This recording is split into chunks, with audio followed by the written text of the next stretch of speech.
Good morning, good afternoon, good evening, and good night, depending on where you are in the world and what time you're watching this live stream, whether live or recorded. We are doing an interesting presentation today. We're going to be joined by Robert Spencer, who needs no introduction for his great work in raising awareness about the persecuted church. His magazine, Jihad Watch, or his website, Jihad Watch, which monitors and records and keeps a spotlight on the various acts of jihad that are going on around the world. And he's written another great book. I recommend you buy all his books, but he's written another great book talking about the history of jihad from Muhammad to the present. So we're going to have him on to talk about that history. And so without further ado, I'm going to bring on Robert. Peace be with you, Robert. How are you? Very good, thank you. How are you? Good to see you. Well, thank you. It's always good to have you back. I do like having repeat guests. I remember we had a good conversation last time. And today you're going to beguile us with a telling of a forgotten history, I believe. Is that correct? That's the idea, absolutely. Fantastic. So as we always do, we're going to start with an opening psalm as our prayer. You're going to read it all the way through, and that'll be our opening psalm. So over to you, and then we'll get started. All right. This is Psalm 16. Preserve me, O God, for in thee I take refuge. I say to the Lord, thou art my Lord. I have no good apart from thee. As for the saints in the land, they are the noble, in whom is all my delight. Those who choose another God multiply their sorrows. Their libations of blood I will not pour out, or take their names upon my lips. The Lord is my chosen portion and my cup. Thou holdest my lot. The lines have fallen for me in pleasant places. Yea, I have a goodly heritage. I bless the Lord who gives me counsel. In the night also my heart instructs me. I keep the Lord always before me. Because he is at my right hand, I shall not be moved. Therefore my heart is glad and my soul rejoices. My body also dwells secure. For thou dost not give me up to Sheol, or let thy godly ones see the pit. Thou dost show me the path of life. In thy presence there is fullness of joy. In thy right hand are pleasures forevermore. And this is the word of the Lord. Thanks be to God. So, yes, let's talk about this topic, the history of jihad from Muhammad to the present. Do you want to put any slides up, or are we just going to? I'm a 20th century speaker, Bob. I am of the same school of thought as you, Robert. I don't believe in slides on principle. It's like, get out your pen and paper and make notes. Exactly. If I often find that a slide is going to be distracting the audience. You're talking and you've got this thing to read up above or on the screen, and it's so what should I pay attention to? Anyway, I have this book, The History of Jihad, that you mentioned, and it is designed to fill a gap. It seems to me that when Christians are dealing with Muslims, that generally the discussion focuses on the Quran, on Muhammad, and then on the present day and jihad terror groups and so on. And that's it. And so there's a huge gap of about 1400 years. What happened then? And what use could it be to those who are trying to deal with Muslims today? You've got in a big question. Now, I think this is changing, Bob. You would actually know this better than I because you're out there at Speaker's Corner. But I know that for years, we have had Islamic apologists claiming that properly understood, the Quran teaches peace, brotherhood, love, tolerance, and it's only the terrible Islamophobes who claim that it has doctrines of war. Now, I know this is changing now, that you have Muhammad Hijab openly saying we're going to fight and subjugate the Jews and the Christians. And you have Ali Dawa saying we're going to go door to door and kill the apostates. And we are proud of that. And all these people being much more open about what the Quran and Islam are actually all about than they have been in the past. Yeah. Nonetheless, I still think it's relevant to bring in the testimony of Islamic history. Islamic history actually settles the question. If anybody out there still believes that Islam is a religion of peace that has been hijacked by a tiny minority of extremists in the last century or so, all they need to do is look into what's happened in Islamic history and see, is the peaceful understanding of the Quran, if it really exists at all, is that what has been dominant among Muslims up to now, or have they understood it as enjoining violence? And I think it's very important for Christian apologists, for anybody really who is speaking to Muslims, to have a general awareness of Islamic history, because it actually settles a lot of the questions that are still outstanding.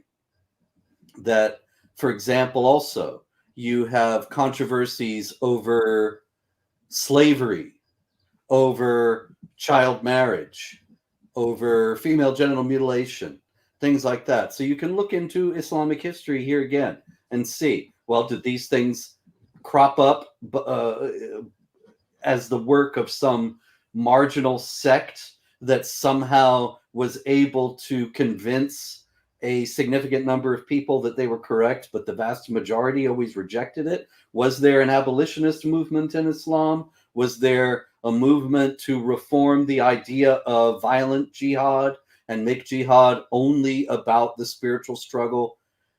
Islamic history is as illuminating for what it does not contain as for what it does.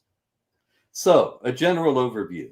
You start with the purported death of Muhammad in the year 632.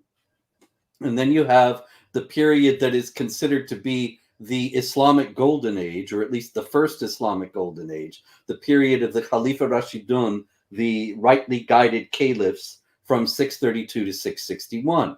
And that's the caliphates of Ali, Umar, Uthman, Abu Bakr, Umar, Uthman, and Ali.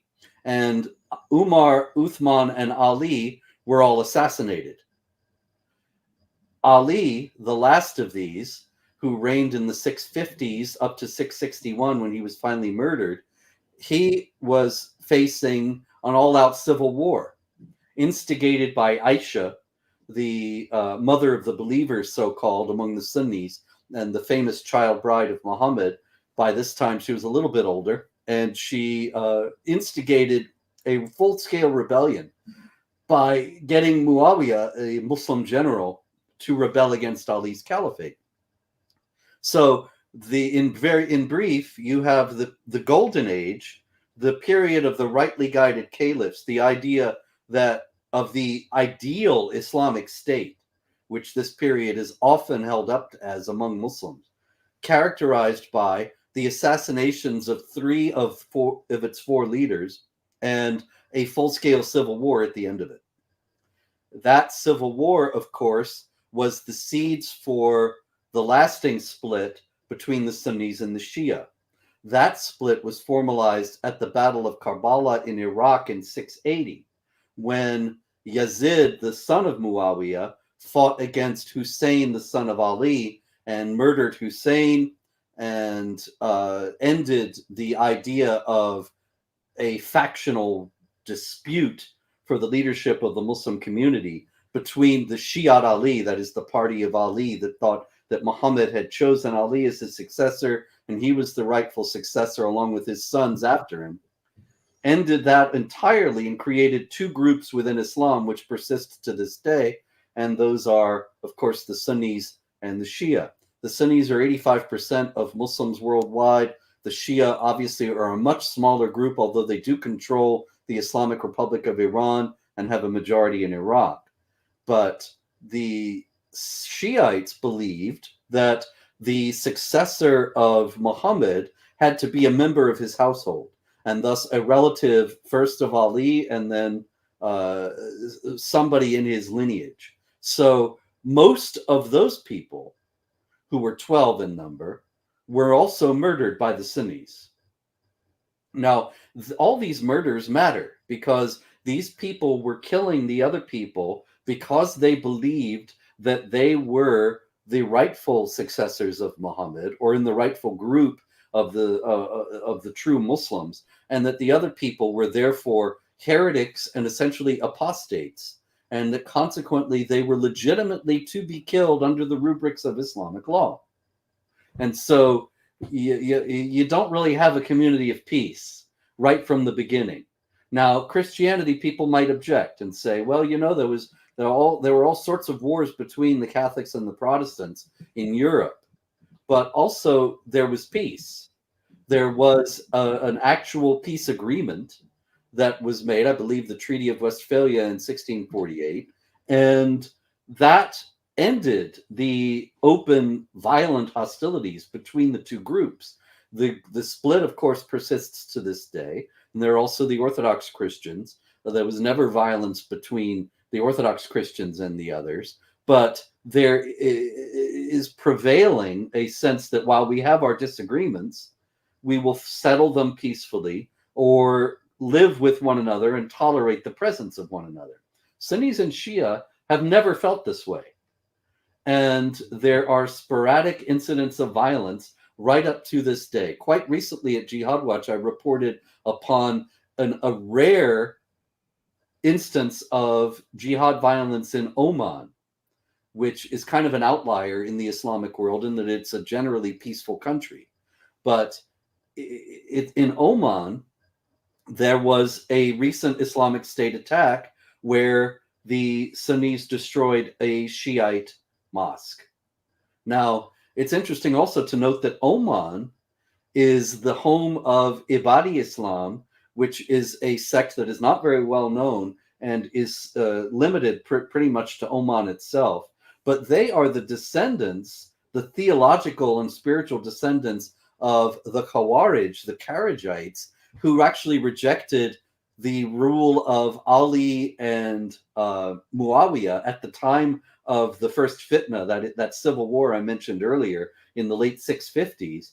And they went to war with both groups and said that you cannot lead the Islamic community if you're a sinner, which basically means that they were at perpetual war with anybody who led the Islamic community, since, as we know as Christians, all have sinned and fallen short of the glory of God. Mm-hmm. So that was also another violent group in Islamic history that recurs, although Al-Qaeda and the ISIS group and all the others that we see today are not descendants in any direct form of the Kharijites. They are often labeled as Kharijites by the various Muslim majority governments around the world because they're at war with other Muslims. But they're at war with other Muslims because they consider them to be heretics and apostates. And that is a practice that goes all the way back to the beginning of Islamic history. And that you deal with such people in a violent manner is something that is hallowed by the behavior of Muhammad's closest followers right after his death. So this is one problem that we see throughout Islamic history. We also see, and this is related to that, revivalist movements. That is, movements that are going to get back to the basics. Reform movements, like the Protestant Reformation in Christianity. Martin Luther said he was going to strip away all the later additions and get back to what he presented as the true basic form of Christianity. Now, a lot of people know about the Wahhabi Muslims, and they're the same kind of thing. They're Lutheran Muslims because they said they were going to, Muhammad ibn Abdul Wahhab, who lived in the 18th century, said he was going to strip away all of the later additions in Islam and get back to the basics. Now, what a lot of people don't know is that there have been movements of that kind all the way through Islamic history. The Almohad movement, the Almoravids, the Mahdi movement in Sudan in the 19th century, many, many others. They were doing the same thing, or claiming to do the same thing. They were going to strip away the later additions and bring Islam back to its essential nature as stipulated by Muhammad himself. Now, that's fine in principle, except here again, this was something that was done with violence. Every one of these movements waged violent jihad, because that is taught by the Quran and Muhammad, against the other groups that it considered to be apostate. And so the Wahhabis, who were Arabs in Arabia, fought against Ottoman rule on the basis that the Ottomans were not good enough Muslims and that they were therefore to be killed. And these other movements throughout Islamic history also did the same thing. But the mainstream Islamic movements were pretty much just as violent. After the defeat of Hussein at the Battle of Karbala in 680 and the formalization of the split between the Sunnis and the Shia, actually before this, Muawiyah, the Sunni leader, had already made his caliphate into a hereditary thing. According to Islamic theology and law, the caliph should be a member of the Quraysh tribe. This is according to the Sunnis, and thus a kind of a kinsman of Muhammad, not necessarily part of his household as the Shia hold, but it had to be a Quraysh, but otherwise you choose the best man who's available in theory. Really, it's the most cutthroat who prevails over his enemies, because we're talking about groups that have sanctified violence and think that violence is something that Allah uses and blesses.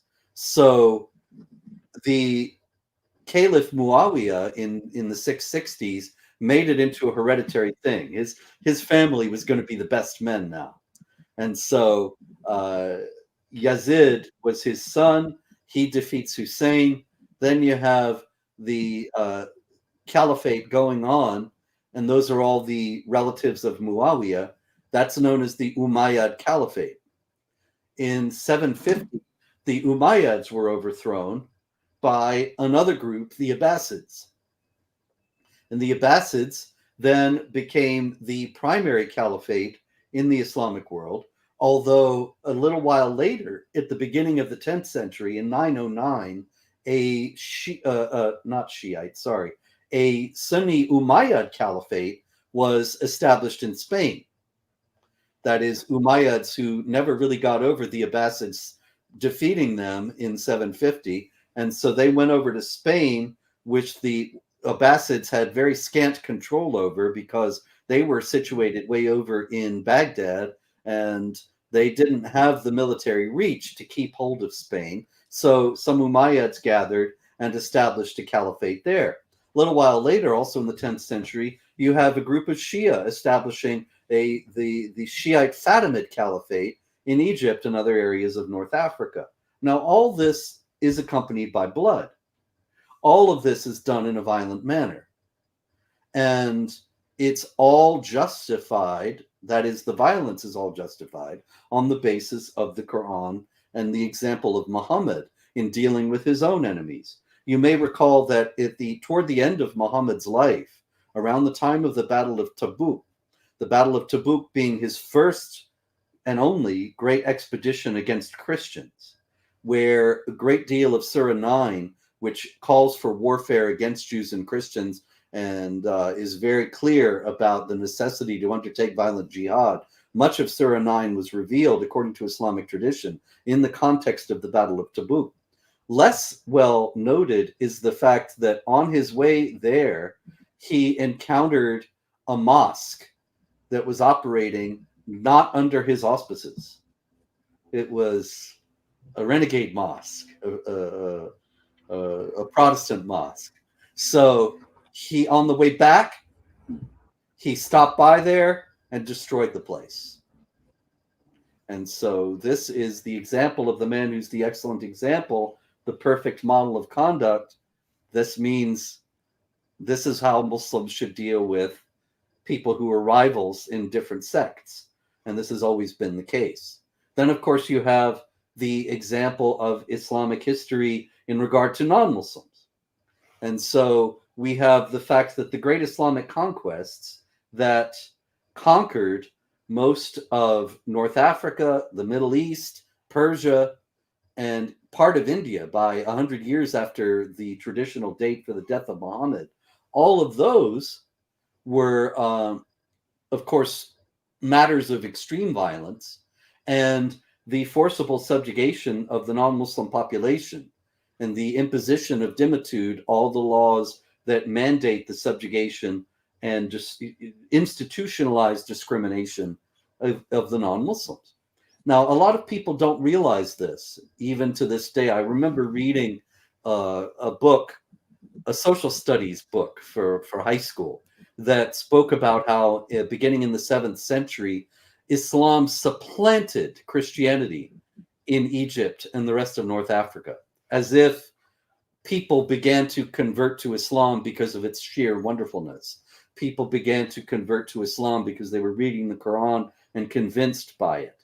This is actually something you never see in Islamic history. This is one of those things I mentioned at the beginning, one of the absences. There is no mass conversion that is peaceful in all of Islamic history. There are plenty of mass conversions, but they all come within the context of violent subjugation, conquest, and the subsequent dhimmitude. The Egyptian Christians didn't all leave the country, and they didn't all get convinced to convert to Islam by its truth claims. The Egyptian Christians all converted to Islam, with the exception of the hardy 10% or so Coptic Christians that are still there. The Egyptian Christians converted to Islam because life was made so miserable for them as Christians that ultimately many of them opted to get out from under all this discrimination and daily humiliation by converting to Islam. We can be sorry that they did that, but unless we were in this position, we can't really say that we wouldn't do that either. We can Robert, just pause for a second. Yeah.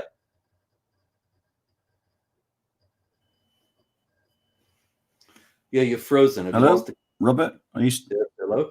Yeah, I'm having some Wi-Fi problems. So let me just turn off some devices, and hopefully I'll be able to improve the Wi-Fi. So just bear with me a second and maybe rewind to the last 30 seconds of commentary, and we'll pick up again from there in a second. Bear with us.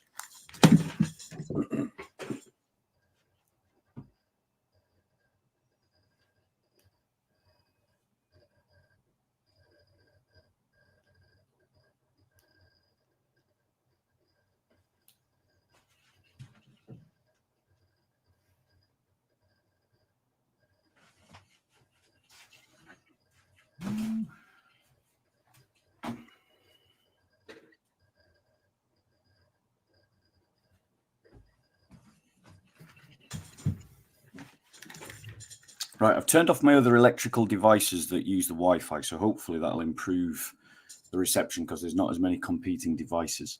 So I apologize about that. So if you just rewind to the last 30 seconds, because that's where we got kind of interrupted, and just try again. The idea of the dhimma is to make life so miserable for the non-Muslims that they will see conversion to Islam as the superior option. Not because of Islam's superiority, but simply to escape the misery that has been brought upon them by the Islamic rulers. And so this is something that you have to bear in mind in seeing the Islamization of the whole area. But it's also important to note that when Islam conquers an area, it immediately asserts its superiority. And a lot of people don't realize this either. You remember a few years back, there was the controversy in the United States, you may remember, of the Ground Zero Mosque, that there was an effort to build a 16-story mosque, a very major structure, at ground zero, right in a building, on the site of a building that had been extensively damaged in the September 11th attacks. And so I was pointing out at the time that this was going to be a triumphal mosque. It was presented as a mosque of reconciliation and peace. But I said, there's never been a mosque of reconciliation and peace anywhere in the Islamic world. But there are plenty of triumphal mosques, because what the Muslims do when they conquer a land is immediately assert the supremacy and victory of Islam and the superiority of Islam over the religion of the land. So in India, you have thousands, literally thousands, of mosques built on the site of Hindu temples that were destroyed. And often the Hindu idols were broken into pieces and strewn at the entryway of the mosques, so that the Muslims would be trampling upon the Hindu gods as they walked into the mosque. You have also many, many churches around the world that were converted to mosques after the areas were conquered. The Church of St. John the Baptist, which is now the Umayyad Mosque in Damascus, is one very major example. And of course, the foremost example is Hagia Sophia, which was the grandest church in the Christian world for almost 1,000 years, and became a mosque when Constantinople was conquered in 1453, was turned into a museum by the Turks in 1935, but then again into a mosque in 2020 by Erdogan, as he wants to reassert the glories of Islam. You have the Temple Mount, which is the site of the Jewish temple, but is now the site of not one but two mosques, the Al-Aqsa and the Dome of the Rock. Now, these are not, it's not accidental that Islam claims as holy places the exact sites that are holy places of the non-Muslims, because the idea is to show that the non-Muslims' God has been defeated and destroyed, and that Islam is superior. This is why there are cries of Allahu Akbar, Allah is greater, with jihad attacks, because Allah is greater than your God is what is being asserted by the attack itself. Anyway, in Islamic history, the Abbasids, which is where I left off in the brisk historical survey here this morning, or this evening, or whatever it is, the Abbasids did not escape this violence and ultimately were supplanted by the Ottomans, or the Turks, that is to say, first the Seljuk Turks and then the Ottomans. But the Ottomans established a new caliphate while the Abbasid Caliphate still existed. And so here again, you don't have unity, you don't have respect for authority and peace. You just have, once again, the violent replacement of one group by another. And the Ottomans, of course, were the masters of a great empire at their height. And at one point on September 10th, 1683, were besieging Vienna. On September 11th, 1683, I should say. And then early in the morning on the 12th, were defeated by a group of Christian warriors, notably from Poland under the leadership of Jan Sobieski, as well as Hungary and elsewhere. But that was the high water mark of the Islamic expansion into Eastern Europe. The Ottomans held on to a great deal of Eastern Europe for a considerable period thereafter, but went into decline. And it's noteworthy that that decline corresponds to the period of the impoverishment of the Jews and the Christians in the Ottoman Empire.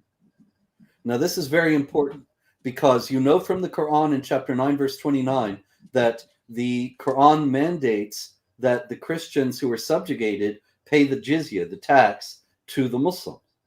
And the Caliph Umar says, in a very famous, notorious tradition in the Hadith, that the Muslims must always make sure to collect the jizya, because it is the source of the livelihood for them and their descendants. And this is very important, because going back to the beginning, to Muhammad and the Hijrah to Medina, he didn't take the Muslims from Mecca to Medina and set them up with farms or with stores. He started to raid the caravans of the Quraysh and the other Arabs.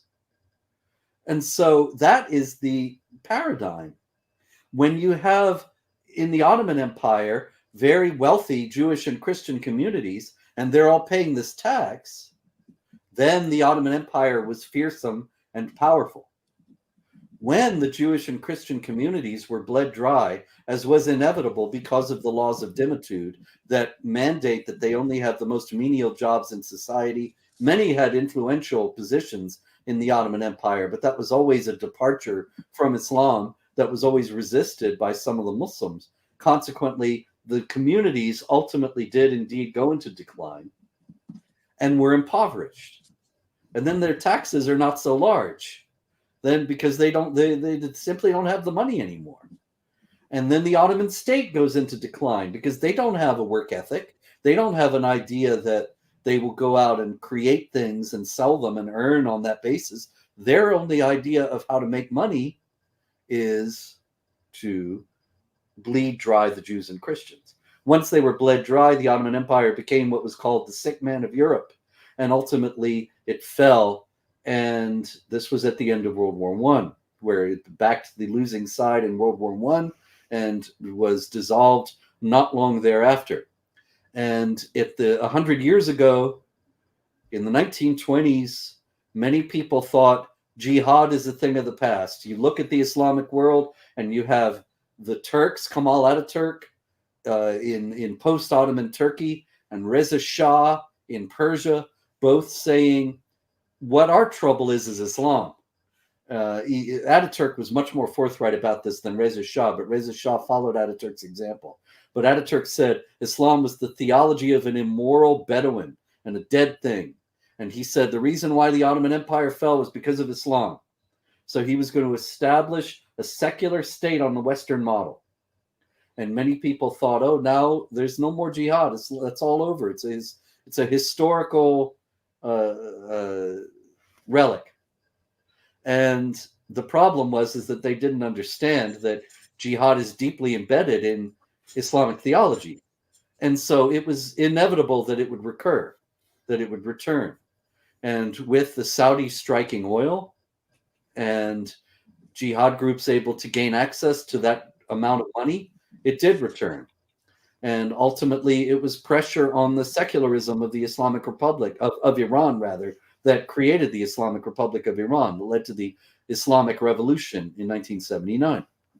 So ultimately, you have a very bloody history that you can read about in much greater detail in this book, The History of Jihad.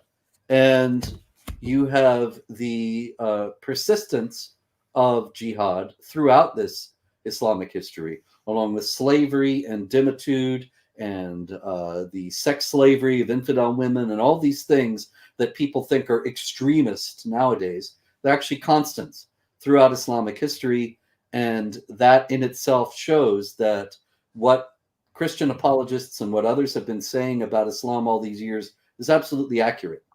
And that the people on the other side who've been claiming that Islam is really peaceful and doesn't teach any of these things, their claims are exposed as lies by the record of Islamic history, unless you're going to tell us now that for 1400 years, the vast majority of Muslims have been misunderstanding Islam.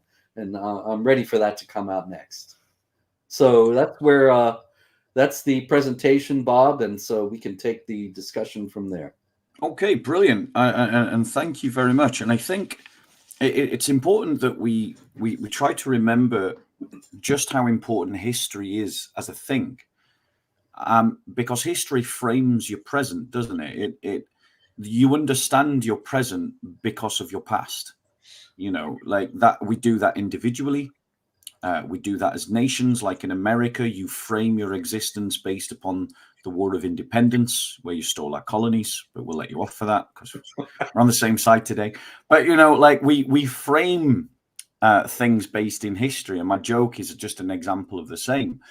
And so it's fundamentally important that we try to understand that it's fundamentally important to the question of radical Islamism in Europe today as to whether it's rooted in history, because if it is rooted in history, then we can rightly assume that we're never going to get rid of Islamic radicalism in Europe. If it's not, and say your thesis is wrong, which, by the way, I don't believe it is, but let's pretend it was, then perhaps the analysis that these are just extremists, they're ignorants who don't know under their own religion, that could be true.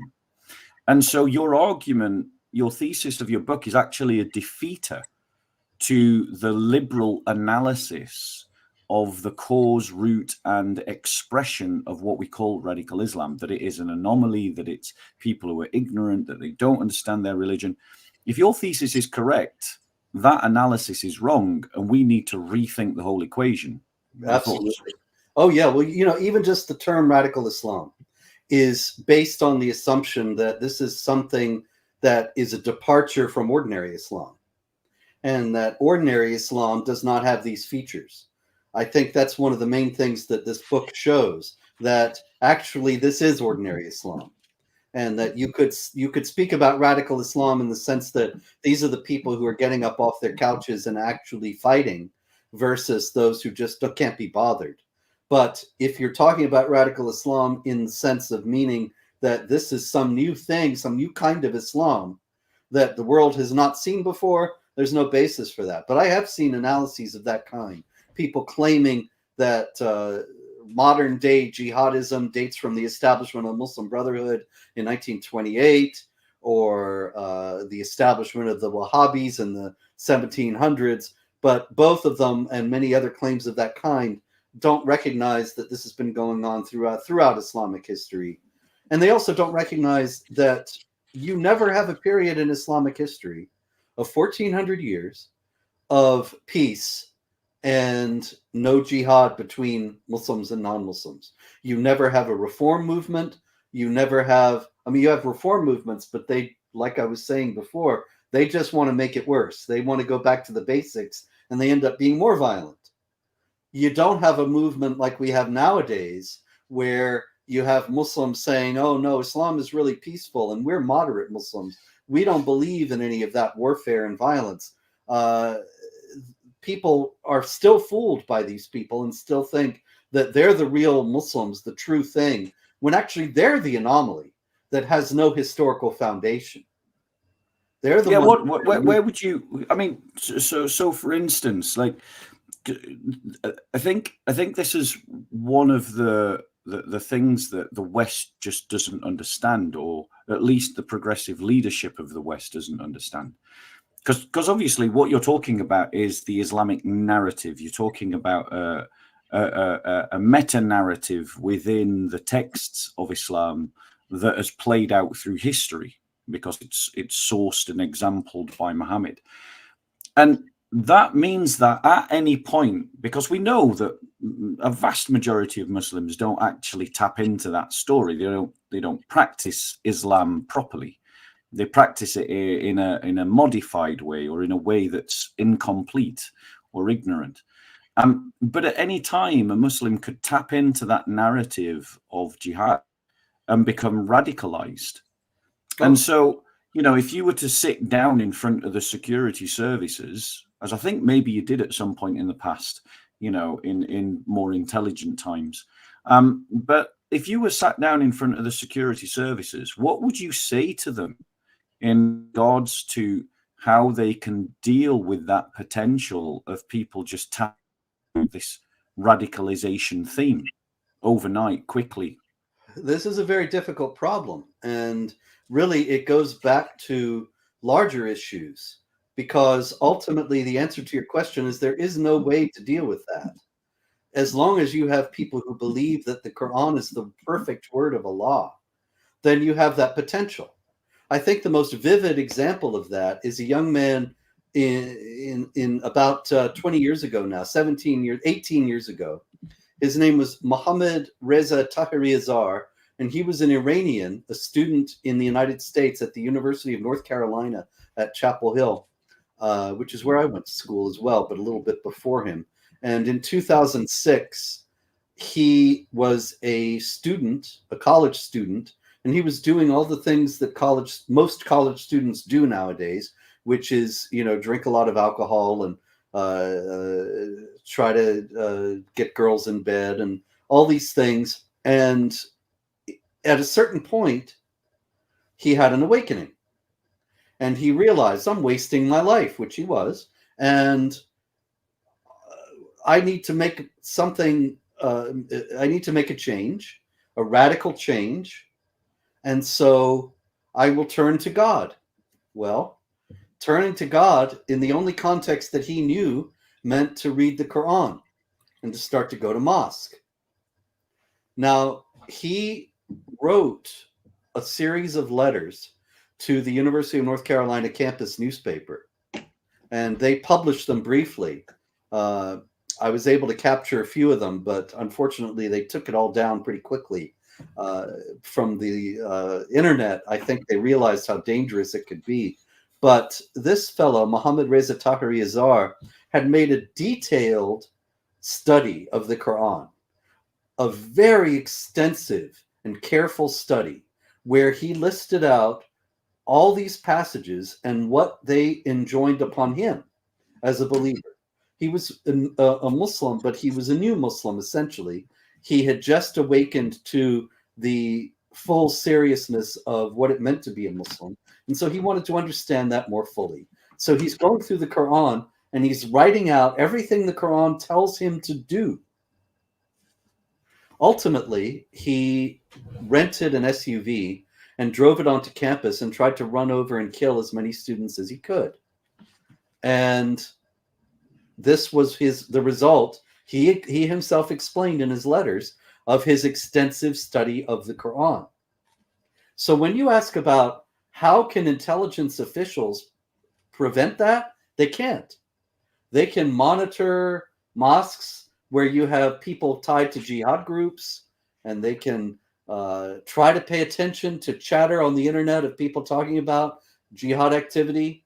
And certainly there have been many foiled plots, and so we have to commend them for that, that even despite their willful ignorance regarding Islamic theology, they've still been able to keep a pretty good handle on jihad activity, with some notable exceptions.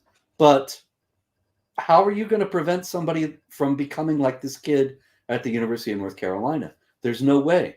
As long as it sounds to me like, Robert, you're making an argument for that we should have a policy of seeking proactively, without obviously forcing people, but seeking proactively to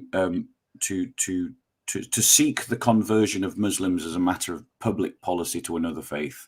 And I would be all in favor of that. It's the only solution. It's not possible in the United States because it would be seen as a violation of the First Amendment, that Congress shall make no law respecting the establishment of a religion. In Britain, of course, you're still nominally, officially a Christian state.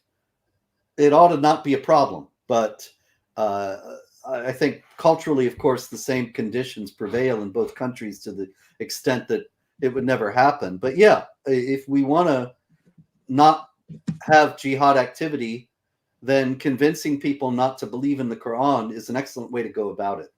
And ultimately the only one that's going to work. Yeah, because ultimately, as you know, as more Muslims learn about their faith, and they learn about their faith past the narrow constraints of sort of liberal education and British media, they are going to discover these texts just to support what you're saying.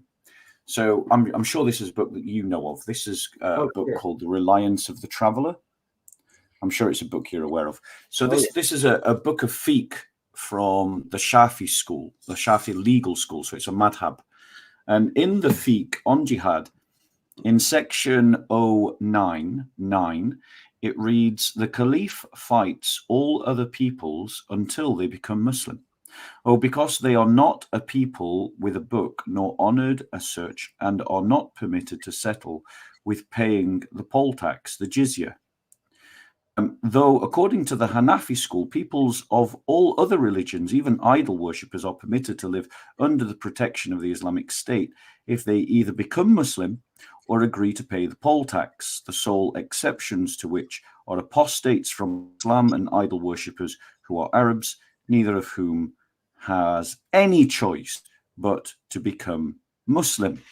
And also in this same section in 093, it says, jihad is also personally obligatory for everyone able to perform it, male or female, old or young, when the enemy has surrounded the Muslims on every side, having entered our territory. Okay, so this is about a war of defense. So it's talking about, but this is in brackets.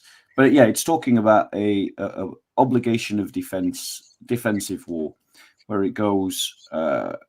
It's a long description. 091, it says jihad is a communal obligation. When enough people perform it to successfully accomplish it, it is no longer obligatory upon others. So it's quite clear that jihad is an obligation. It's an obligation to defend the Muslim community, but it's also an obligation to fight against those who aren't Muslim until they become Muslim. And that's from that's from the Reliance of the Traveller. That's that book there in section 09. Reliance of the Traveller, a book of Islamic fiqh. And so, you know, your point is absolutely sound. And I think that really and truly, and I've become convinced of this the more I've thought about this and looked into it, is that liberal secularism isn't the answer. And that actually what we need are Christian countries, Christian states working towards a Christian politique. And without that, I don't see where a liberal society pulls an answer from.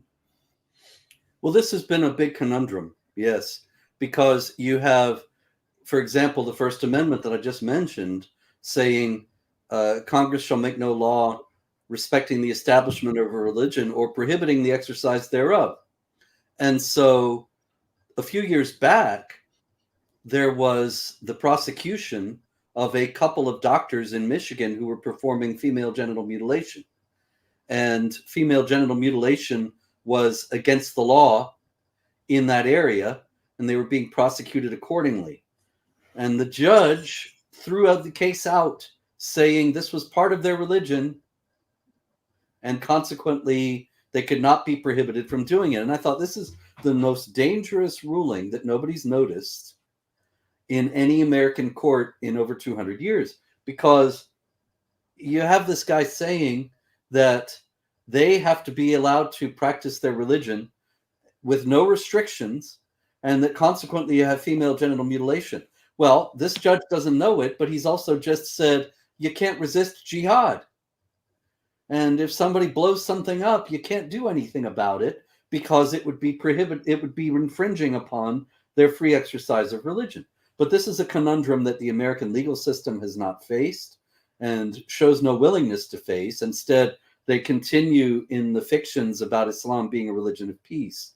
But ultimately, all the societies of the West are going to have to face the question of whether they can tolerate a radically intolerant ideology, whether their pluralistic society can admit a radically monochromatic and non-pluralistic, even anti-pluralistic entity that will ultimately destroy it and subsume it all under its purview. And nobody wants to face that, but it's going to happen. It's coming a lot more quickly in the UK than it is here. Yes, absolutely. We're seeing Islamic radicalism much more emboldened on our streets. We have the police now almost on a regular basis cowering before mobs. They're always brave when they come heavier-handed against individuals, but they seem quite timid these days in the face of mobs, and it is a worrying problem. One fact that I write, and I know you've said it already, but I'm going to underscore it, is that in the last 1400 years, there hasn't been a single year in 1400 where some Islamic army hasn't marched somewhere against some Christian population crying out Allahu Akbar to wage violent jihad. And I don't think people recognize that. I don't think Christians recognize that. And there seems to be a lot of ignorance in the church as well. And I was wondering how you think, as Christians, we can tackle that ignorance amongst the body of Christ on these kinds of questions. That's a tough one, It's Bob. okay to say you don't know. I've got ideas. I have plenty of ideas. The problem is that the church doesn't want to deal with this. And so, for example, now it's 11 years ago, I was invited to speak at a Catholic conference about Muslim persecution of Christians.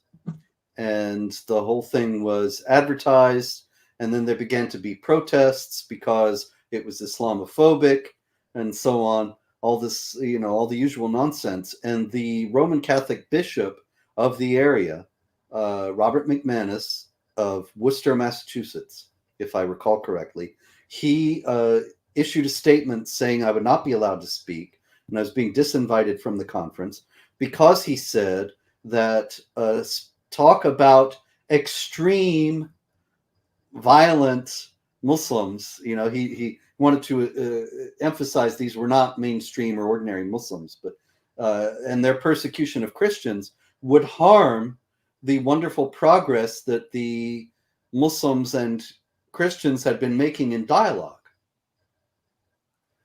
And that's so literally chucking the persecuted church under the bus. Yeah, but think about this, that he's saying our dialogue with the Muslims is so wonderful that we're not going to talk about the persecution of Christians. So what exactly is the point of the dialogue? The dialogue has not saved a single Christian from being persecuted. It hasn't saved a single church from being burned to the ground. What has it done at all? Nothing, except make guys like Robert McManus feel good. Yeah. And he feels so good about it that he doesn't want to talk about unpleasant things. Yeah. And so it seems to me that if you want the answer to your question, if we're going to figure out how to awaken the church to these issues, there has to be a fundamental reorientation of the church as a whole across denominations and religious traditions, a fundamental reorientation of the church toward Islam, and a rejection of this fantasy that we can sit down and talk it out, and that this talk will make them discard their theology of jihad and subjugation. Yeah, I think talk when you're talking to someone who's not actually interested in changing that, the absence of reform is just pointless. It's making me feel good. It's not helping you. And obviously, when you say church there, we're talking about church leadership. And one of the obvious things that we need is just better church leadership. And I agree with you. We need a reorientation in our approach to Islam. But the first step of that reorientation towards dealing with the existential threat of Islam is that we have to have a reorientation towards the solidarity with the persecuted church. Yes. Because I think that a greater awareness about the persecution of Christians is the first step in getting people to rethink the liberal progressive dogmas about Islam. Yes. But other obstacles there too. Excuse me. But one other problem with getting the Christians of the West to identify with the persecuted Christians in the Middle East, to a lesser degree in Africa, is sectarianism, and that people are tempted in all of the groups of Christians to say, well, those other people, they're not really Christians. They're not the real thing. And so it's a shame that they're suffering, but we don't really have any solidarity with them as brethren. And that's a very dangerous idea as far as I'm concerned.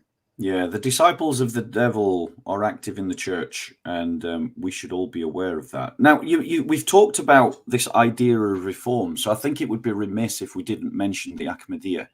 Because Ahmadiyya Muslims, as I understand it, whilst they do believe in Sharia law, and whilst they do believe in their own version of Sharia law, and whilst they do even believe in things like capital punishment, even for apostasy, they don't believe in achieving their ends through violence. They're like much more like a missionary movement within the Muslim world, and they reject violence as a means to an end.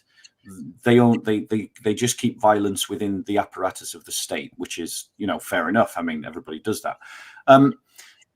So are they not an example, therefore, of Islam reformed? And what's your thought on that, given the thesis of your book? It's I don't think it's Islam reformed because it's a different thing altogether. Now, the Ahmadiyya will very strenuously insist that they are Muslims. The government of Pakistan has ruled that they are not Muslims and are not allowed to call themselves Muslims, and they persecute them violently as heretics. But it's important to note that they did not reform, if they reformed at all, because they studied the Quran and came to some understanding of it that allowed them to create a theological framework that was peaceful. They reformed because they have this Messiah figure, Mirza Ghulam Ahmad, who taught peace. And they see the Quran through the prism of his teachings. Whereas ordinary standard Sunni Muslims and Shiite Muslims don't believe in Mirza Ghulam Ahmad. And so they don't accept his understanding of the Quran. It's also important to note that the Ahmadi are about 1% of Muslims worldwide.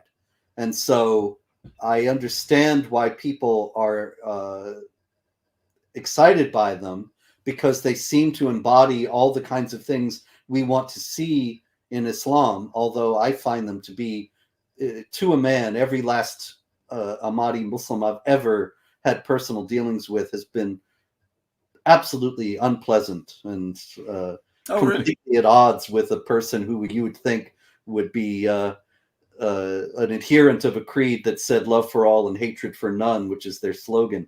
Just some of the most pleasant people I've ever encountered, wildly arrogant and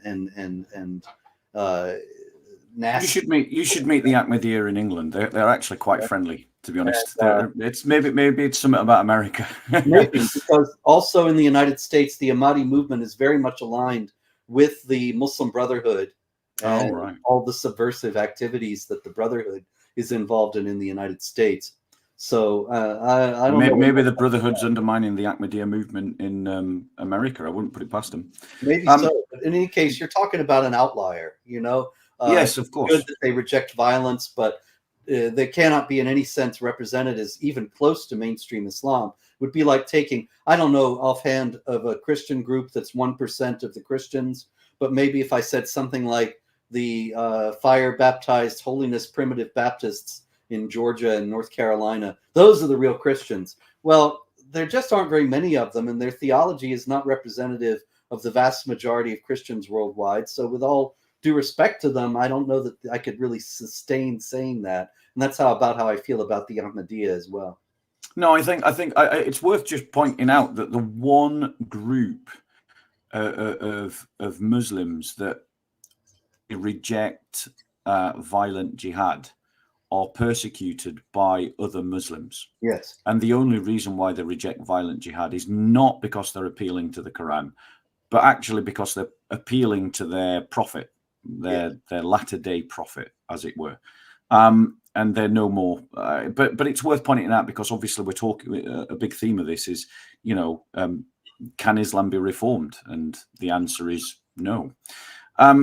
In terms of, because obviously, some liberals might stumble across this one day, and their instinct will go, well, you're saying that something is bad.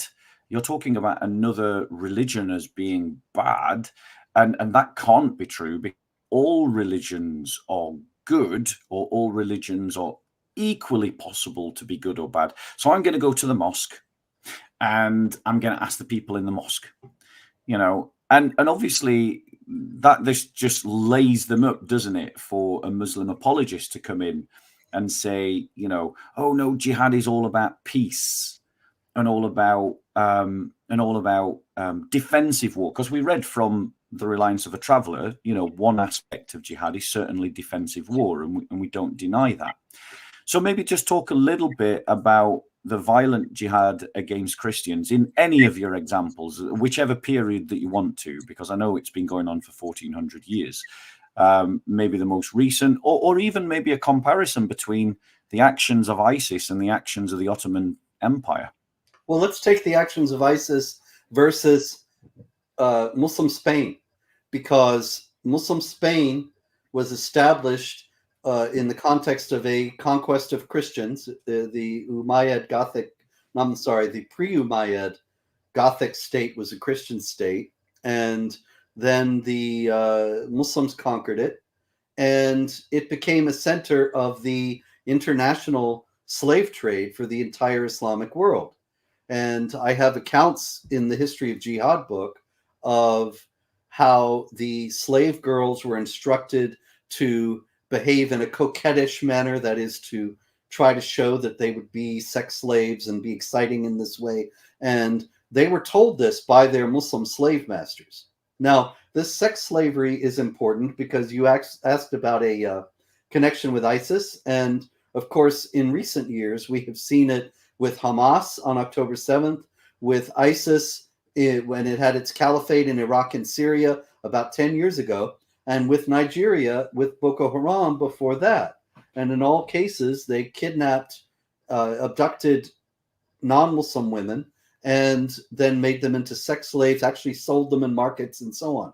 And this was a feature of tolerant, pluralistic Al-Andalus, the fabled Muslim Spain that's supposed to have been a golden age and paradise of tolerance. Actually, it was the same thing, that just as ISIS was able to conquer large portions of Iraq and Syria, and in its heyday was actually larger than the UK in size, so also in Spain, starting in the year 711. Actually, it's also important to note, interesting to note, that the Muslims conquered Spain in 711 because of an angry Christian. There had been a Christian whose daughter he sent to the court of the Visigothic king, and the king had his way with the daughter. And this fellow, Count Julian, was so enraged that he made an alliance with the jihadi ruler, the jihadi leader, Tariq ibn Ziyad. And Tariq ibn Ziyad then was able to use Count Julian's boats to get across the Strait of Gibraltar and get his troops into Spain. When, if he had used his own boats, you see, then the Visigoths would have said, oh, the Muslims are coming, and they would have been on war footing. But they thought these boats were this Christian guy. They were friendly. They let them come. When they got to the beach, Tariq ibn Ziyad ordered the burning of the boats.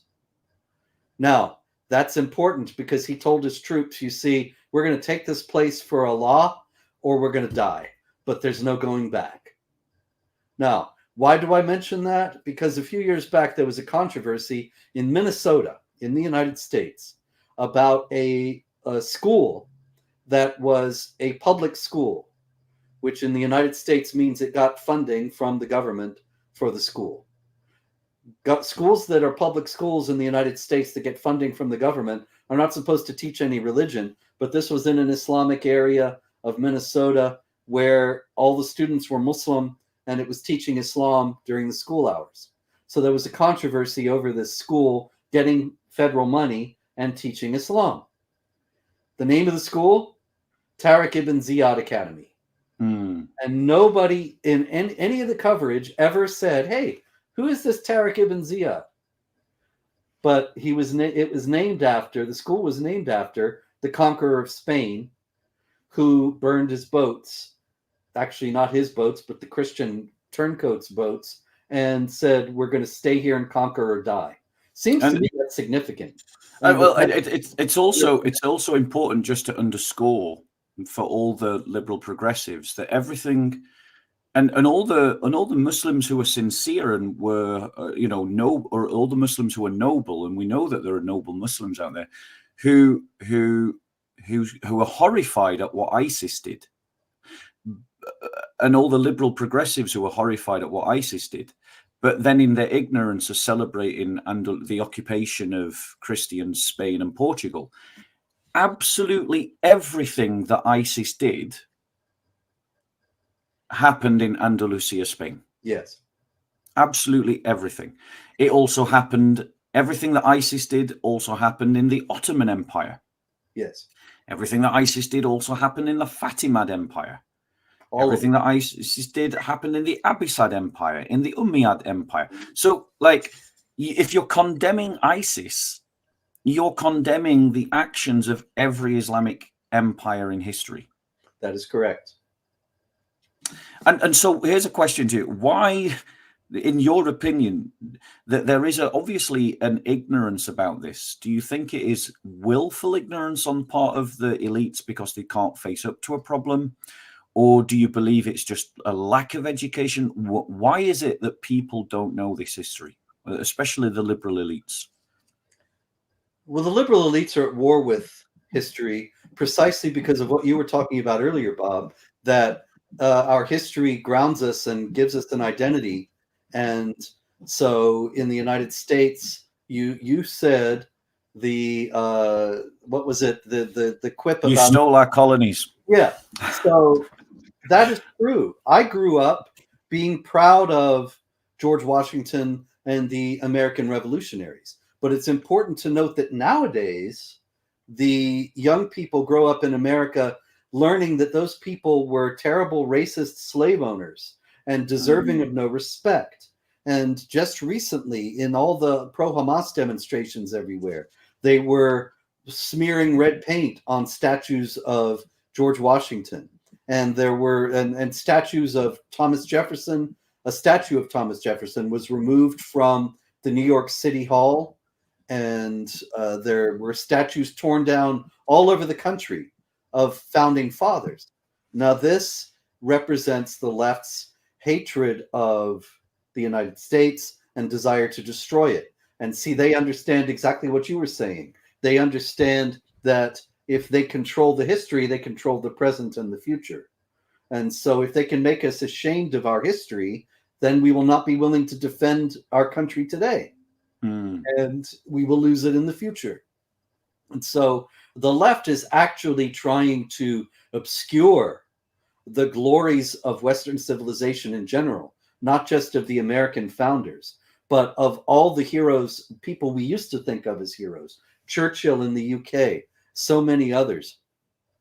They're trying to obscure that history or turn us against our previous heroes so that we'll be softened up and easier to defeat, so that they can impose the socialist mega state that they want to establish. That goes with the Islamic project also, of course, because if you're waging jihad against people who are proud of their identity and of who they are, then they'll fight.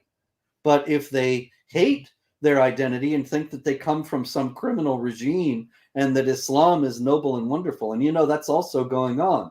A textbook jihad where I was appalled when I saw high school textbooks right from around here not long ago, the local school, and they were teaching about Islam in entirely 100% positive manner, never mentioning jihad violence and being harshly critical of Judaism and Christianity.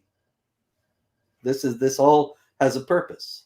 I think the what that draws out to me is the absolute importance of Christians to start teaching the history of the church in the church from a Christian perspective. Yeah. And it is important for all of those who are maybe even not Christians to just start digging into the history of Western and European, American, Anglophile, Francophile history.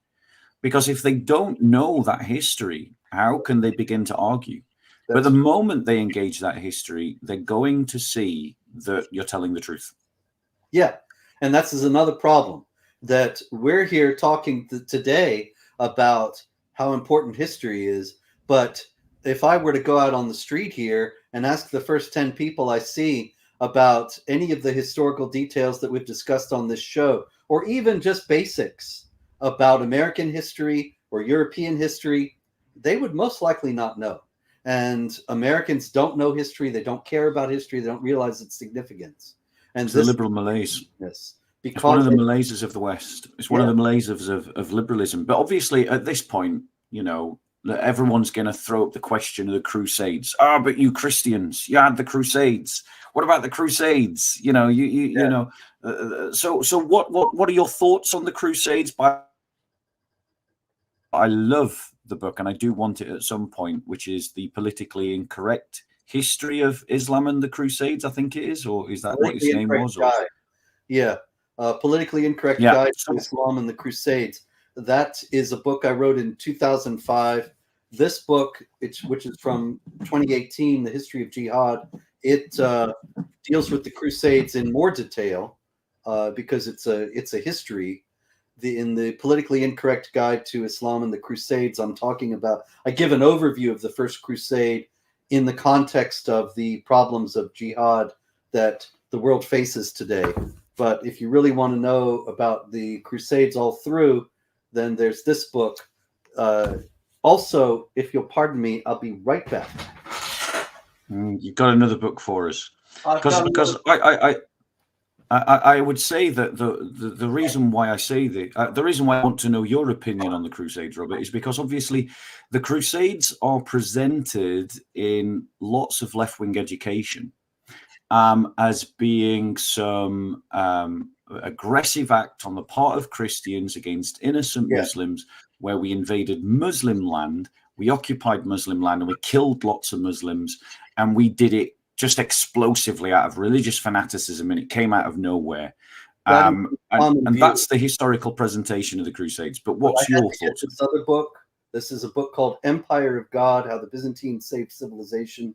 This is a book I wrote last year. I hope you will pardon all the advertisement, but the fact is that that book also deals in depth with the Crusades, because the Crusades happened not because of Christian racism or imperialism or any of those things that you were just outlining, but actually because the Byzantine Empire, the Roman Empire, actually more precisely, they never called themselves Byzantines, but what we call the Eastern Roman or Byzantine Empire, and they called themselves just Roman Empire, they were suffering terrible defeats, and they were being victimized by the Islamic jihadis. The Romans had been defeated by the Seljuk Turks, who were Islamic jihadis, at Manzikert, which is in what we call now Eastern Turkey, in 1071. This was the heartland of the Roman Empire, the Byzantine Empire. And it was Christian territory. It was territory that was ruled by an emperor who considered himself to be a servant of God, who considered himself to have a responsibility, a Christian responsibility toward his people. And the church was the most important institution in the empire. But in any case, they suffered this terrible, crushing defeat, destroyed the whole army in the year 1071 at Manzikert. This is one of the most important battles of Christian history that no Christian knows about.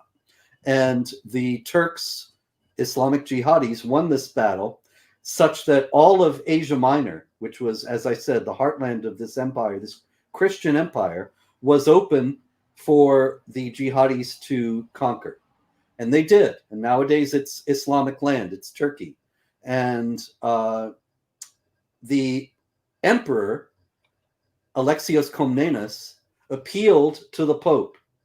Even though the Eastern churches and Western churches had just split, and there were not great relations between Western Europe and the Roman Empire, still he had nowhere else to turn. He appealed to the Pope on Christian grounds and said that we're going to lose all this territory, the heartland of the Christian world at that time, to the jihadis, and we need your help. And it was on that basis that the First Crusade came together. In 1095, the Pope to whom the Emperor Alexios appealed, Pope Urban II, called the First Crusade. The Crusade was not meant to, as some imperialist project, and it was not because innocent Muslims were studying their Book of Peace and minding their own business, and suddenly all these Christian warriors descended out of Europe. It was because thousands, literally thousands of churches had been destroyed, and a tremendous expanse of Christian territory had been conquered, and Christians who were trying to make pilgrimages to Jerusalem, to the Holy Land, to visit the places where Jesus lived, they were being kidnapped and sold into slavery or killed outright. And so the Christian emperor asked the Pope for help. and the Crusades were a defensive action as a result. Now, this is obscured to some degree by the fact that the Crusaders did do some things that were undeniably wrong.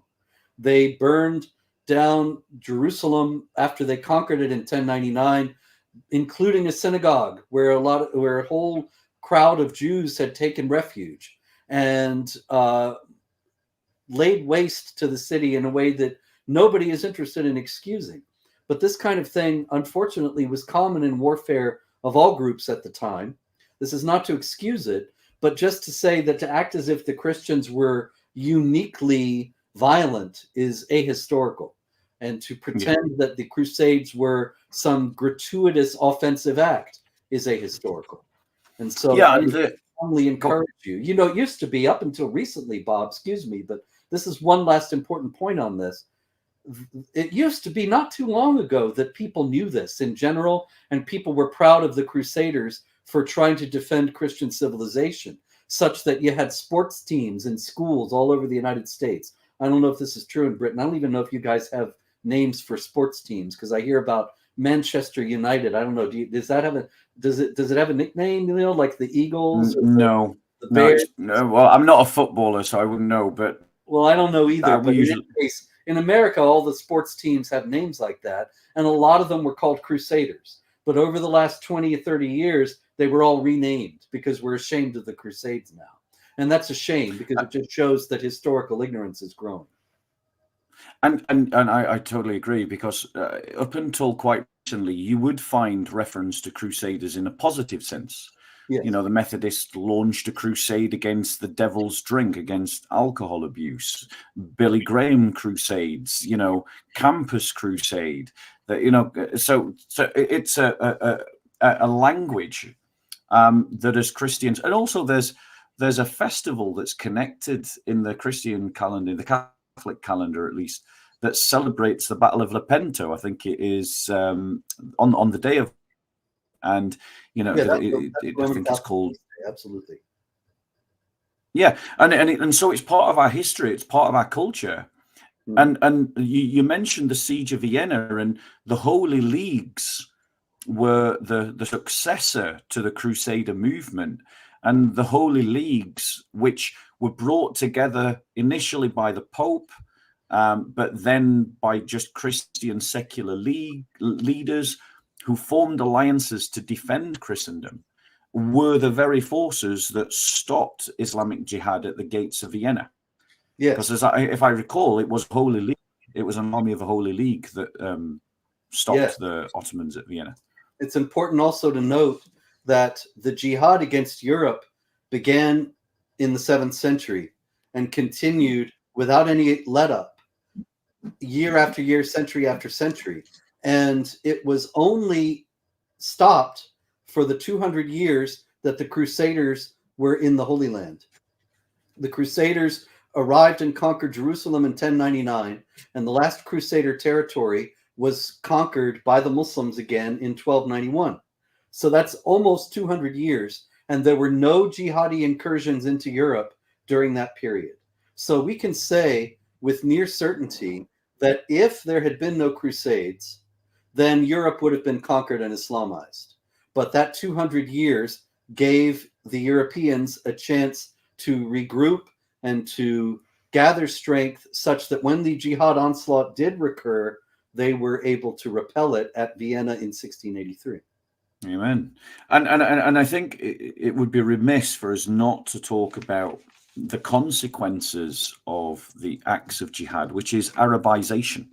You know, we get taught a lot about the evils of Western colonialism, and I don't want to play down the fact that Western colonialism has its evils, for sure. I'm not a defender of Western colonialism. But everyone is silent about the fact that Islamic Jihad led to Arabization. The whole of the Middle East was not Arab until Islamic Jihad led to Arabization. The whole of North Africa was not Arab until Jihad led to Arabization. And there are religious groups and ethnic groups that are completely overlooked when we talk about the Arab world. There's no such thing as an Arab world. There is occupied Assyrian land, there's occupied Coptic land, there's occupied Berber land, there's occupied Kurdish land, there's occupied Jewish land, there's occupied Greek Christian land, there's occupied Armenian land. The list goes on. And I just wonder if you want to comment on that. And yeah, this is very important also, because you mentioned Western colonialism, Bob. And here again, I understand. I'm not interested in defending it or saying that the colonials were sinless in every respect or anything of that kind. But if you look, for example, at the Middle East, there were Western colonies. You have the French in Lebanon, the French in Syria, the English mandate for Palestine before the establishment of the State of Israel. You have the English in Egypt. Various others, the French in Algeria and Morocco. And in all of those places, while they were friendly to the church and certainly didn't prevent churches from being established, they never made any effort to stop people from being Muslim or to go against Islam at all.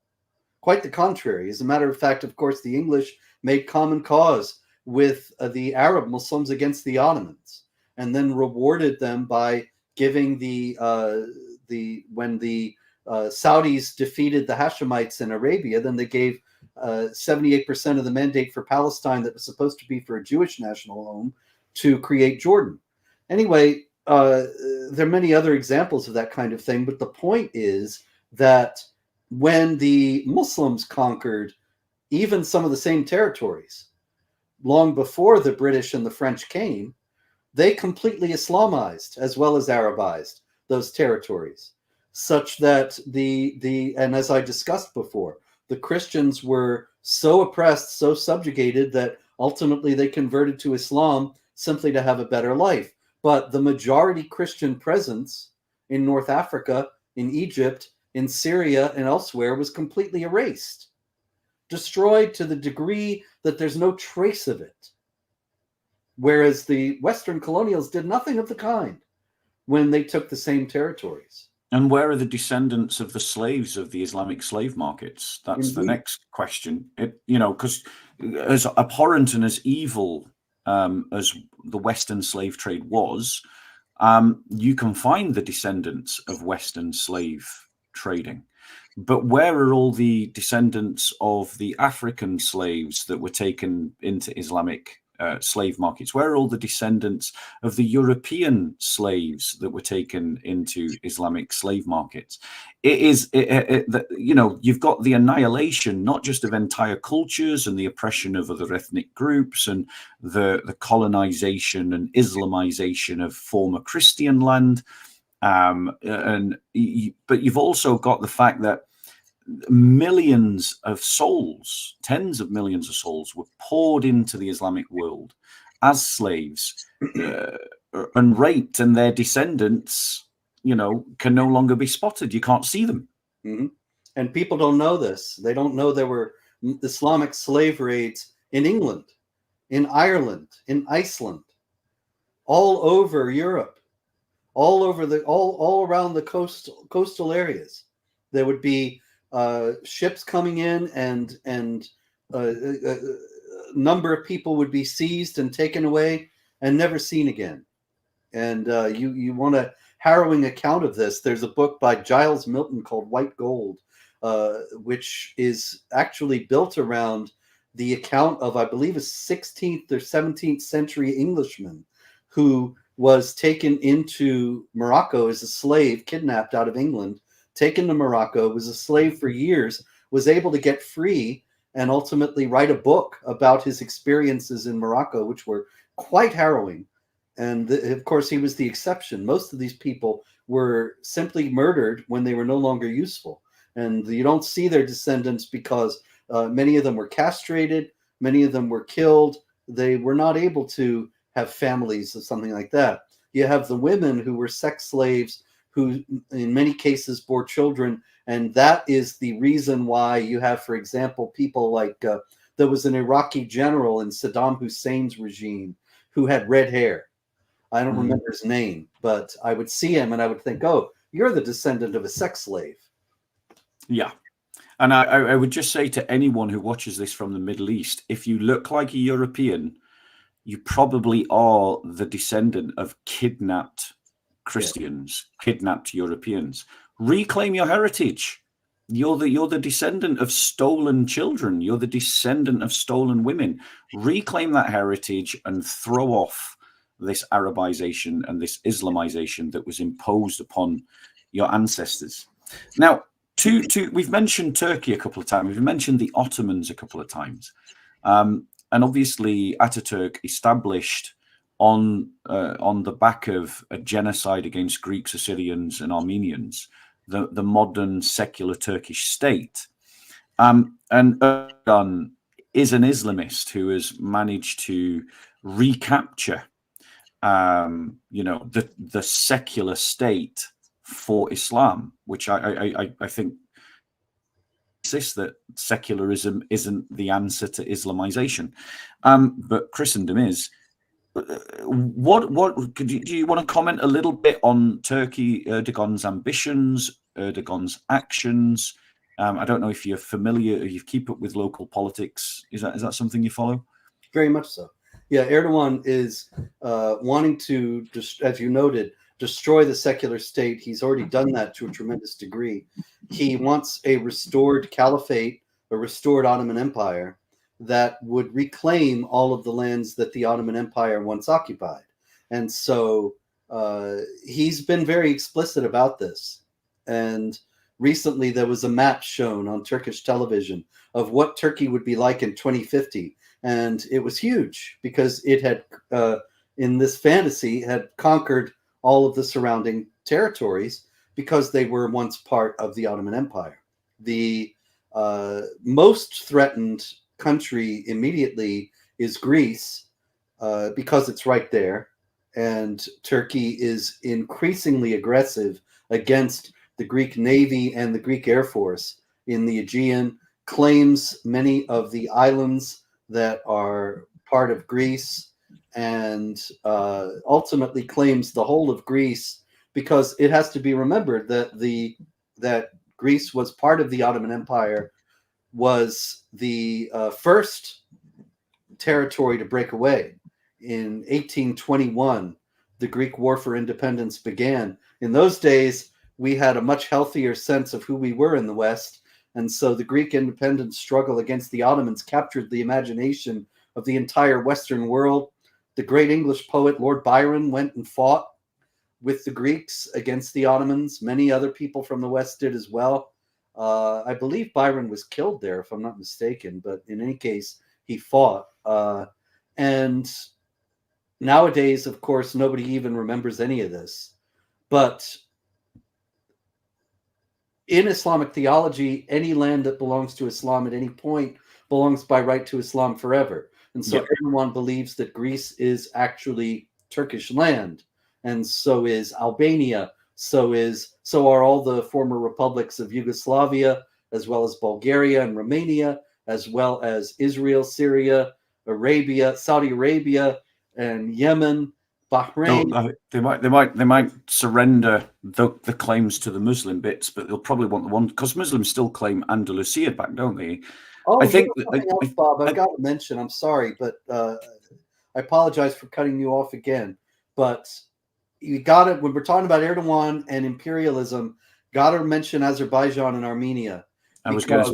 Azerbaijan is a Muslim state, of course, very close to Turkey.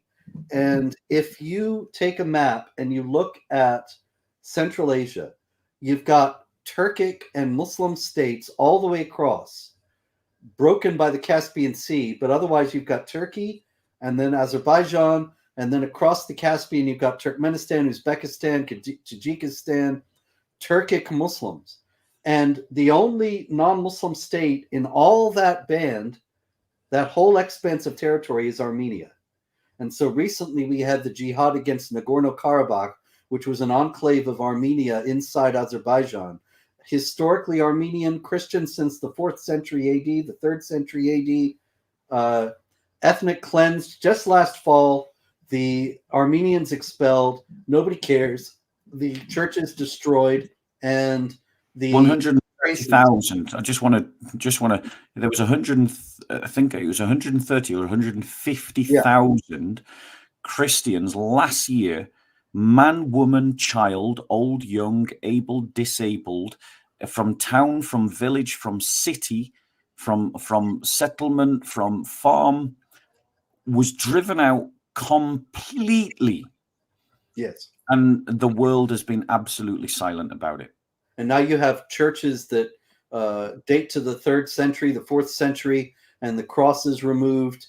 All the traces of the Armenian presence are being erased. This is exactly what happened that we were discussing in North Africa, in Egypt, in the Middle East. This is how the Islamic world was formed.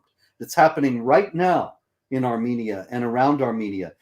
No sooner did Nagorno-Karabakh be ethnically cleansed that Erdogan made a claim that part of Armenia that remains is Turkish land. And the idea is to destroy Armenia completely and have this Turkic Muslim entity all the way across Central Asia. Yeah, and I think we really should be making, as Christians, a lot more noise about this, and we should be demanding that our governments support militarily Armenia. And Russian Orthodox Christians, I call upon all of them to call out Putin for his failure to defend the Armenian Christians. And really, Russian Christians often like to think of Russia as the defender of orthodoxy. And yet Putin has basically got in bed with the jihadis in Azerbaijan. That's right. And in Turkey. And he's betraying Christians. And so we shouldn't look at Putin as some kind of defender of Christians. And we should call him out and ask him, well, who is his God? Is it himself? Is it his money? Is it his women? Is it his nation? Is it the state? Or is it Jesus Christ? Which is it? Because right now he ain't looking much like a defender of anything Christian. He's friendly with Turkey. I think he's friendly with Iran, though. And Iran is at odds with Azerbaijan because they want to claim Azerbaijan. And so it's all very tangled up. But ultimately, your question is very important, very well taken, that Putin is not at all somebody that is consistently a defender of Christianity and should be called out about that. Yeah, and we should also point out that Turkey still occupies northern Cyprus. That's right. And has done since the 1970s, which was another example, a 1970s example, another example of Islamic Jihad leading to the religious and ethnic cleansing of a Christian population and the annihilation of the heritage of that Christian population. So we're not just talking about ancient history, we're talking about recent history. ISIS, Azerbaijan, Turkey. The desecration of Hagia Sophia can't go unmentioned as well. And I really think it's time that everybody starts saying that NATO kicks Turkey out, because Turkey's no friend of NATO. It's using NATO. And the moment NATO needs Turkey, and it's in Turkey's best interest to drop NATO, it will do. And if our leaders can't see that, they're fools. Yeah. But of course, our leaders can't see that. And NATO is not going to kick out Turkey because the West in general refuses to conceptualize the problem in the way that Erdogan does. Mm-hmm. They refuse to have the awareness necessary to take him seriously enough to try to picture the world as he pictures it. The importance of this is that the West doesn't pay any attention to religion. In the Israeli-Palestinian conflict, all of Hamas and all the other groups always talk about it in terms of Islam. And yet every peace process, every attempt to negotiate a settlement in the West never mentions Islam and never considers it. And it's the same thing with Turkey, that for Erdogan, it's all about Islam, but the Europeans and the Americans refuse to think about the world in terms of Islam or not Islam. The Europeans, very famously, the European Union rejected a definition of Europe as including the word Christian. They won't define themselves as Christian, but Erdogan defines himself as Islamic as opposed to Christian Europe. So we have a Yes. strange situation where only one side is fighting the jihad, and Yeah. yet it's still going to be fought. And incidentally, that's why I voted Brexit and campaigned so hard for Brexit, for the point you just mentioned about the refusal to acknowledge the Christian identity. It's the liberal blind spot. The liberal blind spot assumes, because of the Enlightenment, that religion is a private and personal matter of low heat, low intensity. And so for that reason, as a private and personal matter, it can't factor into our thinking about social policy or public policy. And that's the blind spot that keeps biting the liberal progressives in the ass. Yes. And he's still doing so. For Islam, religion is political, public, universal, and supreme. And so they're being very foolish and short-sighted to continue to think of it as a private matter only. And I just want to say, we're there's a Christian street protest movement here in the UK called the Disciples of Christ. I'm going to punt my own thing now, Robert. But on the 24th of August, we are having a protest outside the Turkish embassy, and we're inviting all the victims of Turkey's aggression, the Armenian Christians, the Assyrian Christians, the Greek Christians, the Cypriot Christians, and Turkish Christians, and anyone else who has suffered at the hands of the Turkish state and the Turkish government, to come and join us at that protest outside the Turkish embassy at 12 o'clock on the 24th of August.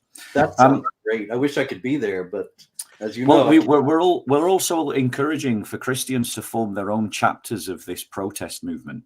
That is just one job: protest on Christian issues on the street.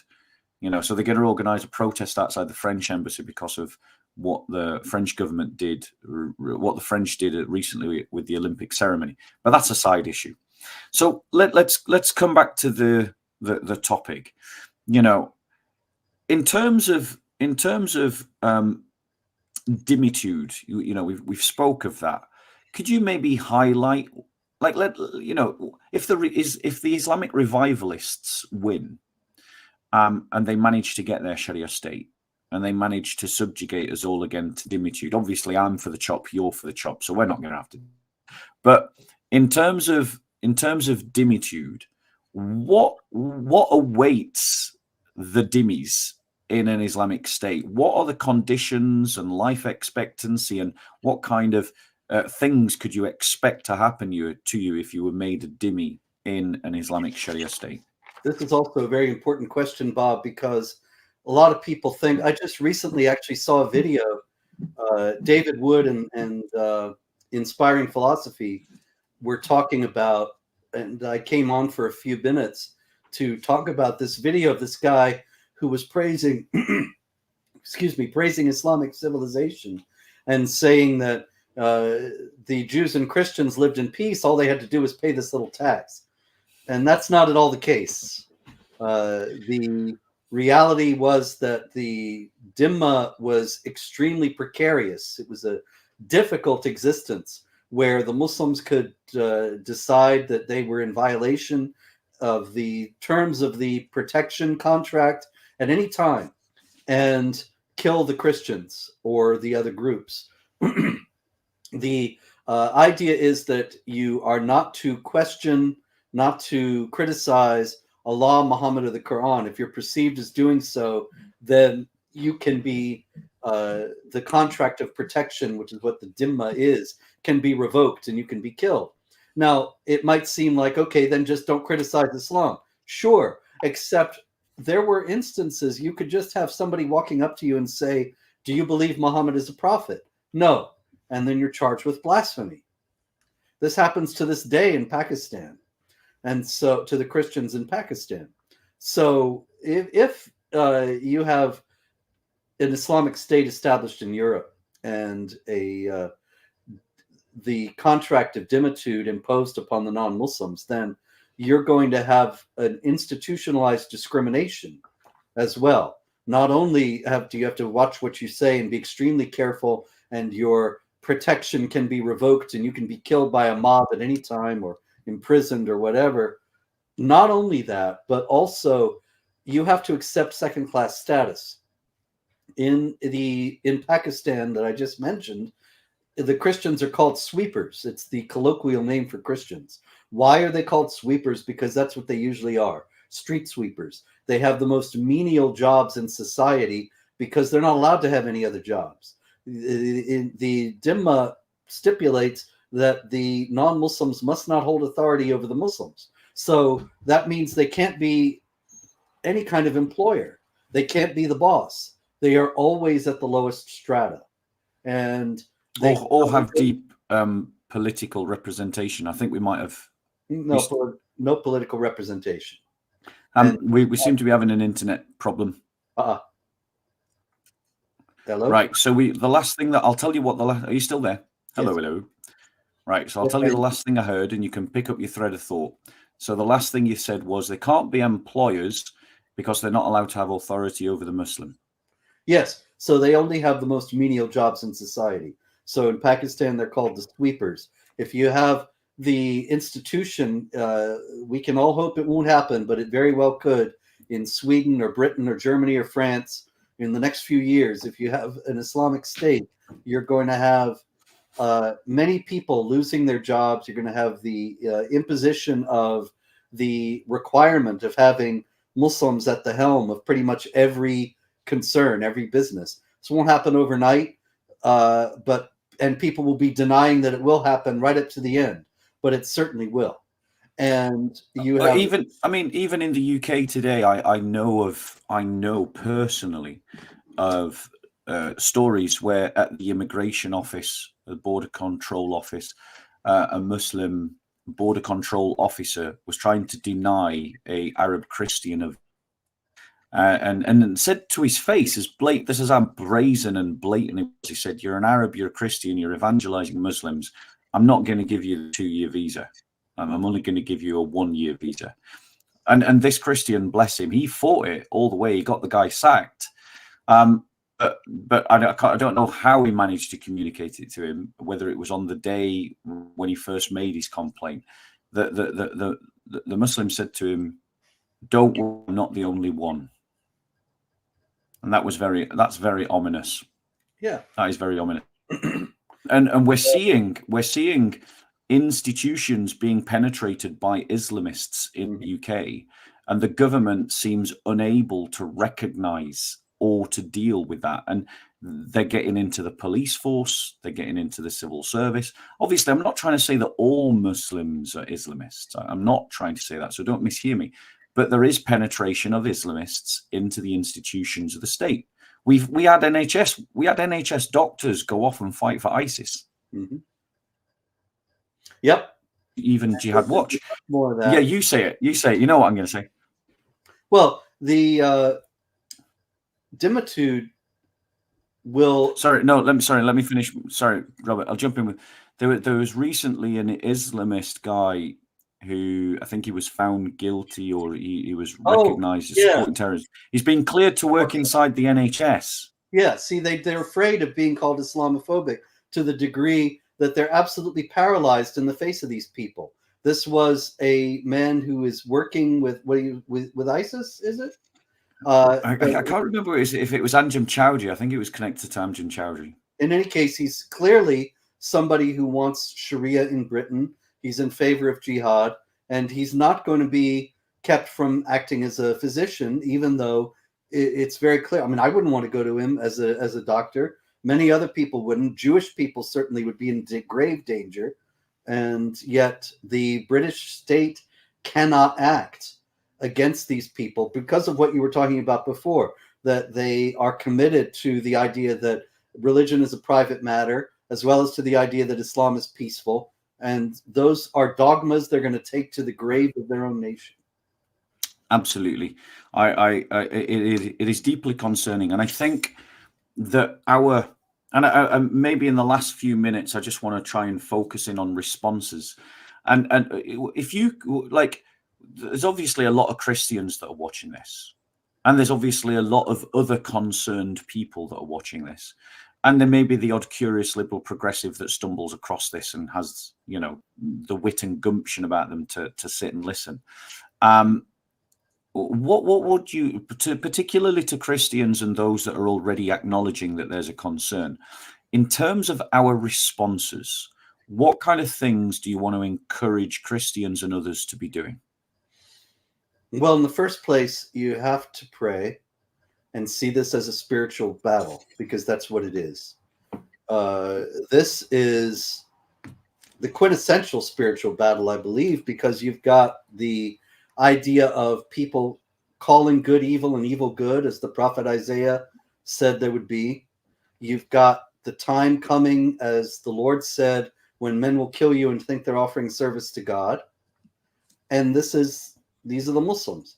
We have to remember there's a hadith, there's a tradition in which Muhammad says that on the day of judgment, there will be no one more odious in the sight of Allah than the one who says he is the King of Kings. So what are we dealing with here? We're dealing with people, a force that makes people think that when they are evil, they are pleasing God. And that's the worst kind of thing you can do to a human soul. So that's the first problem. That's the first thing we have to do. But second, also to try to communicate to our fellow Christians insofar as we're able. And here, of course, we're going to get a lot of pushback from Christians who are misinformed but think that they know, and think that the Muslims will fight with us against secularism, or that they're our brothers in the faith and so on. And that's exactly what we need to try to combat in every way possible. But that involves being deeply aware of Islamic theology, history, and law. And I think ultimately, if I was to try and give a singular narrative that would allow us to galvanize all of our energies politically, socially, culturally, economically in the right direction to correct both liberal, progressive secularism and degeneracy, but also the threat existentially that's posed by Islamists, Islamic revivalists, is that we need to be pushing for a new Christendom. And that's what we need.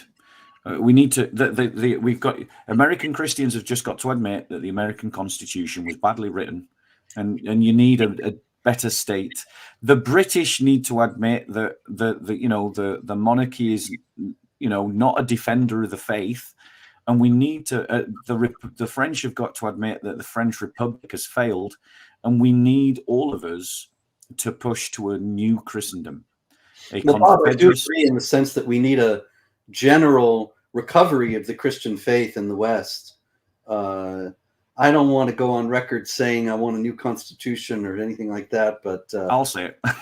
That's fine. You can say it over there, but the Constitution certainly was written for a majority Christian people, and it assumes. I don't think that it works so well with people who have no identity or or understanding of morality. I think one of the authors the vacuum Islam will fill. Yeah, I think one of the authors of the Constitution said as much. He said, our Constitution was written. He either said for a moral people or a Christian people. And it is a constitution that couldn't survive without such a people.